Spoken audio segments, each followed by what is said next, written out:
आंच आए तो टकराना जरूरी है, यदि जिंदा हो तो जिंदा नजर आना जरूरी है। प्रणाम, मैं आयुष झा, आप देख रहे हैं मीडिया गुरुजी। इस वक्त बिहार में एक ऊर्जावान, बेबाक, बेखौफ, निष्ठावान, ईमानदार, करक मिजाज अफसर के पाठक यानी कि केशव कुमार पाठक बिहार के राजनीति में चर्चा के विषय बने हुए हैं। के पाठक किसी परिचय के मोहताज नहीं है और इसी के कारण वो चर्चा का विषय बने हुए हैं। केशव कुमार पाठक 1990 बैच के आईएएस अधिकारी है और बिहार के शिक्षा विभाग के अपर मुख्य सचिव भी हैं। केशव कुमार पाठक गोपालगंज समेत कई जिलों में डीएम रह चुके हैं। इसके बाद केंद्रीय प्रतिनियुक्ति पे दिल्ली में लंबे वक्त रहे, फिर बिहार में 2015 में आए और अभी शिक्षा विभाग में से पहले उत्पाद विभाग का कार्य उन्होंने संभाला था और हर वक्त उन पे छींटाकशी होती रहती है। कुछ लोग कहते हैं कि बहुत ऊर्जावान, बहुत करक और बेहतरीन तरीके से काम करने वाले अधिकारी है, तो कुछ लोग कहते हैं कि मनमौजी है, उसका मानसिक संतुलन खराब हो चुका है, उन्हें कुछ नहीं समझ में आता है, ऐसा आरोप उन पे लगाते हैं। अब जानिए आखिर क्यों बिहार के राजनीति में बहरहाल उनका चर्चा जोरों से चल रहा है। हुआ यूं कि शिक्षा मंत्री चंद्रशेखर हाल ही में उन्हें अपने आप्त सचिव यानी कि अपने पीएस बाह्य आप्त सचिव कृष्णानंदन यादव के द्वारा एक पीत पत्र लिखते हैं। किन्हें? के पाठक को, जो कि उनके विभाग के अवर मुख्य सचिव है। के पाठक को उन्होंने पत्र के द्वारा दिशा निर्देश किया, उनपे टिप्पणी करने की कोशिश की, उन्हें चेतावनी देने की कोशिश करी। पहले जान लीजिए पीत पत्र होता क्या है।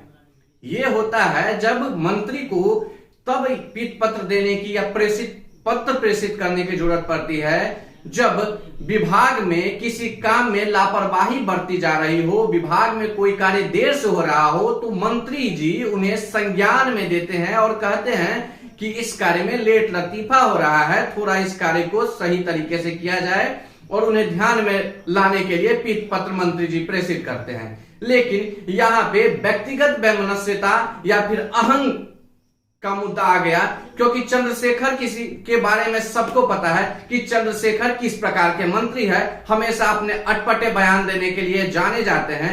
रामचरितमानस का मुद्दा देख लीजिए, उसको जलाने की बात कह दिए थे और उसके बाद आपने देख लिया कि बिहार के युवा योग्य नहीं है, बिहार के युवा को अयोग्य करार दिया। अब उनके मन में ये टीस कहीं ना कहीं भरपूर तरह से पैदा हो गया कि भाई यहां पे हमें चर्चा में होना चाहिए, तो के पाठक कैसे चर्चा में आ गया।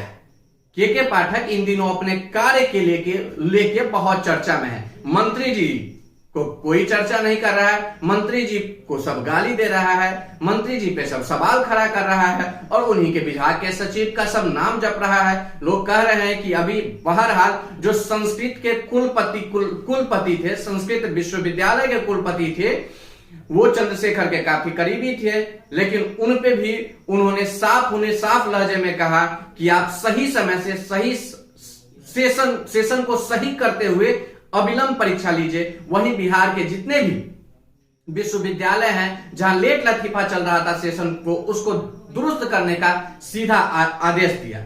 वही बात किया जाए जो कि अनुसूचित जनजाति विभाग के विद्यालय यानी कि टोला सेवक पे उन्होंने फरमान जारी करते हुए ये कहा कि आपके अगर यहां 90% बच्चा नहीं पहुंचते हैं तो उनके वेतन में से 25% की कटौती कर ली जाएगी। इस तरह के वो बहुत सारे अपने दिशा निर्देश और कठोर निर्णय के कारण चर्चा में आ गए।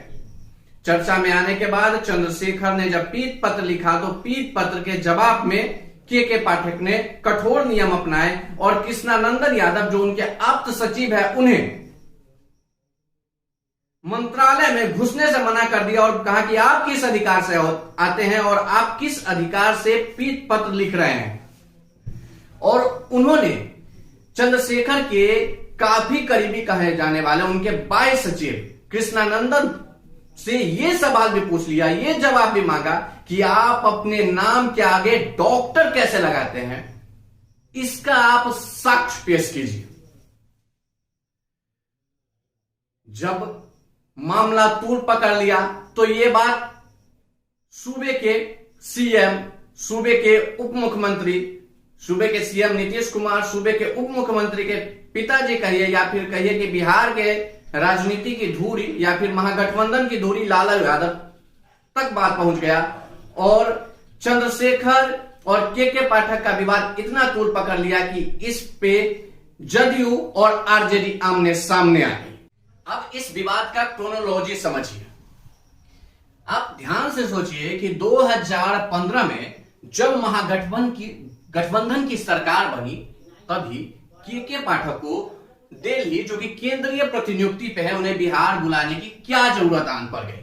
देखिए, इसके पीछे सबसे बड़ा राज है। हम आपको थोड़ा पीछे ले चलते हैं 2005 के समय में, जब लालू प्रसाद यादव के गृह क्षेत्र गोपालगंज के सांसद उनके साले साधु यादव हुआ करते थे। उस समय बिहार में राष्ट्रपति शासन लगा था। बूटा सिंह बिहार के राज्यपाल थे और केंद्र में यूपीए की सरकार थी, मनमोहन सिंह की सरकार थी, लालू यादव के समर्थन से सरकार बनी थी। और आपको पता होगा कि उस समय तक जंगल राज चरम पे था और लालू यादव की बिहार की राजनीति में क्या हैसियत थी, किसी भी ब्यूरोक्रेट्स को लालू यादव के परमिशन के हिसाब से ही चलना पड़ता था। और उस समय साधु यादव, जिनका खौफ गोपालगंज में चरम पे था, उनसे भिड़ने का साहस किए थे के पाठक। हुआ यूं कि सांसद महोदय साधु यादव के निजी कोष से एक अस्पताल का निर्माण हुआ।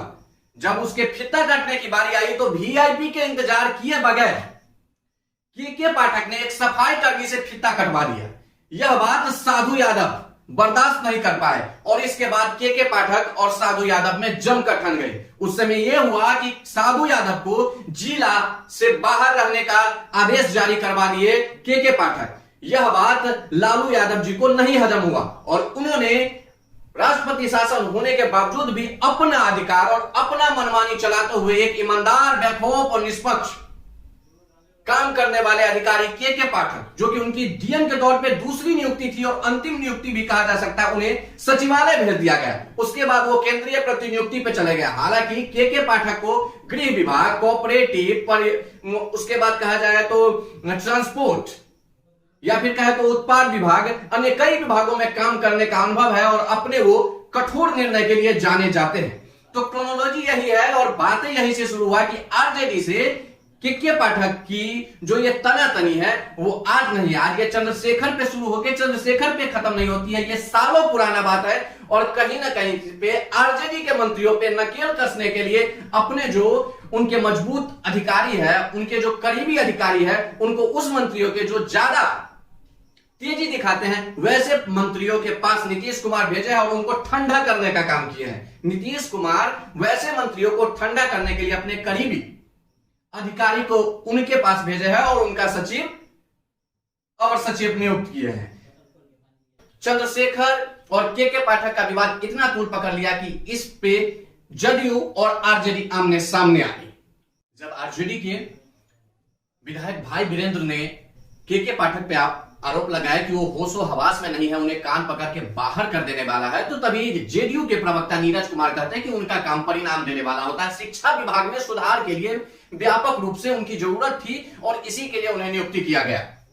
श्रवण कुमार भी, जो कि कहा जा सकता है कि नीतीश जी के मंत्रालय में अहम हैसियत रखते हैं, उनके खास जो 4-5 मंत्री हैं जिनकी बिहार सरकार में चलती है, उसके अलावा किसी की नहीं चलती है, उन्होंने भी कहा कि वो बहुत अच्छे अधिकारी हैं और उन्हें काम करने दिया जाए। लेकिन अनुसूचित जाति विभाग के मंत्री रमेश सदा का भी बयान पचने वाला नहीं था। उन्होंने के पाठक को मनुवादी करार दे दिया और उन पे बहुत सारे गंदे भाषा का प्रयोग करते हुए उन पे आरोप लगाया। रमेश सदा से हम पूछना चाहते हैं कि रमेश सदा जी, आप ये बताइए, क्या आपके बच्चों को शिक्षा देने की बात कर रहे हैं, आपके बच्चे विद्यालय में कैसे पहुंचे इसकी बात कर रहे हैं, तो आपको इस चीज के उनके प्रयास की सराहना करनी चाहिए। लेकिन आप उन शिक्षकों के सहयोग के लिए या फिर उन शिक्षकों के पक्ष में क्यों बोल रहे हैं जो कि टोला सेवक समय बच्चों को शिक्षा नहीं दे रहे हैं, टोला सेवक के यहां बच्चे अनुपस्थित पाए जाते हैं, तो यह कहीं ना कहीं अच्छा निर्णय कहा जा सकता है।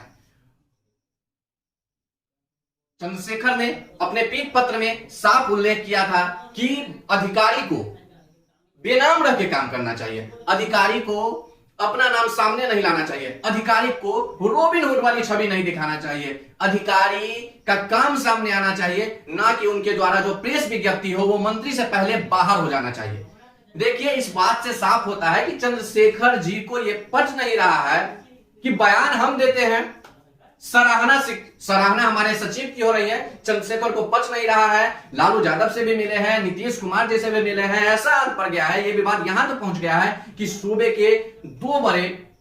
सूबे सरकार के दो बड़े जो नाम है लालू यादव और नीतीश कुमार से जाके दोनों से उन्होंने मुलाकात की, मामला काफी तुल पकड़ लिया है। इस पे महागठबंधन के दो घटक दल आरजेडी और जदयू आमने सामने, देखते आगे क्या होता है या क्या। फिर से उसी प्रकार से आपको याद दिलाना चाहें, जब वो उत्पाद विभाग के बड़े पद पे थे, सचिव के पद पे थे के पाठक, और नालंदा में शराब का कोई कारोबारी पकड़ाया था और उस समय विवाद ऐसा पकड़ा कि के पाठक को वहां से उस विभाग से हटाना पड़ा, फिर उन्हें बाद में नियुक्ति की गई उस विभाग में। कहीं ऐसा न हो कि आरजेडी अपना नाम बचाने के लिए या फिर आन बान शान के लिए, आन बान शान की लड़ाई में के पाठक का भेंट नीतीश कुमार चढ़ा, या फिर नीतीश कुमार अपने अधिकारी, अपने खास अधिकारी के पाठक के रक्षा के लिए शिक्षा मंत्री की मंत्रालय न छीन ली। कहानी दिलचस्प मोड़ पे आ रहा है, या लालू यादव अपना ईगो साथ पाते हैं, या फिर नीतीश कुमार, ये दोनों ईगो और अहम का टकराव हो गया है। देखते हैं आगे क्या होता है। मामला काफी तूल पकड़ लिया है। मैं आयुष और आप देखते रहिए मीडिया गुरुजी।